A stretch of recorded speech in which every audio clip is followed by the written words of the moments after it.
One of UK Prime Minister Boris Johnson's most ardent supporters says 97% of his Conservative colleagues are behind him.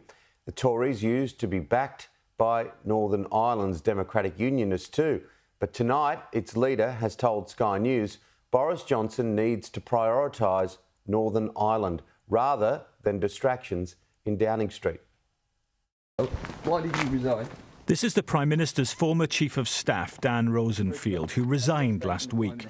He reportedly partied at Downing Street when the country was in lockdown, but he's not keen on talking about it.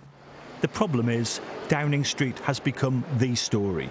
Some now believe that Westminster has become consumed by this story, that it's now potentially proving to be a distraction from some of the more critical issues, like the turmoil in Northern Ireland and the cost of living crisis. In an interview with Sky News to be aired tomorrow, the DUP leader Geoffrey Donaldson has waded into the debate. I would say this to the Prime Minister. Northern Ireland is an important part of the United Kingdom. You're our Prime Minister. And if you want to build confidence, then do what other Prime Ministers did in the past. Recognise that we have a serious problem here. And instead of being focused on what's going on in Downing Street, be the Prime Minister the people needs. Labour believe that the Prime Minister has run out of options. All the problems that this is now ensuing in his own government, which is making the government and the Prime Minister unable to lead the country through what is a very difficult time and address these big issues that we're all facing, like high energy prices and the cost of living. Former Schools Minister Nick Gibb has joined a band of disgruntled Tory MPs to say he's lost confidence in Boris Johnson. We need to face up to the hard truths, he wrote in the Daily Telegraph.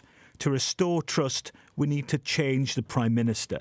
That follows on from another Tory MP, Aaron Bell, who's also sent in a letter of no confidence. He told the Commons last week that he'd abided by the rules during lockdown. Does the Prime Minister think I'm a fool? His constituency of Newcastle-under-Lyme in Staffordshire turned its back on Labour in 2019 and voted Conservative. So do the people there agree with their own MP? Yeah, it's good for him. He should do that because everyone's thinking it and no one's saying it. Have you still got confidence in the Prime Minister then? Yes. Don't see why not. Who have we got to replace him? Bring me one and I'd say yes. There isn't one. Either party. And how about you? Do you have confidence in the Prime Minister? No, no, I haven't for a long time. Supporters of Boris Johnson have had to go into overdrive. This is an absolute minority in the Conservative Party because Boris Johnson delivered, and most MPs know that, the biggest majority since Margaret Thatcher. Boris Johnson, for now, is riding this out, but it's getting worse by the day. Nick Martin, Sky News, Westminster.